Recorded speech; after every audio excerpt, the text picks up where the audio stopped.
சாதாரண தொண்டனாக இருந்து நான் சட்டமன்ற உறுப்பினராகி பிறகு நாடாளுமன்ற உறுப்பினராக நான் தேர்ந்தெடுக்கப்பட்டேன்.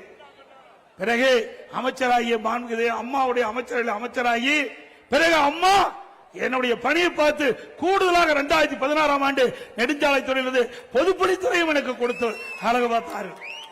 இப்படி படிப்படியாக உயர்ந்தவன் உங்களால் என்பதை இந்த நேரத்தில் தெரிவித்து, கடுமையாக உழைக்கக்கூடியவன், கொரோனா காலத்தையே சந்தித்து விட்டேன். அப்படிப்பட்ட ஒரு இக்கட்டான நிலை இப்பொழுது திமுக ஆட்சியில் இல்ல. ஆனாலும் அவர்களால் ஒரு சிறப்பான ஆட்சி கொடுக்க முடியல.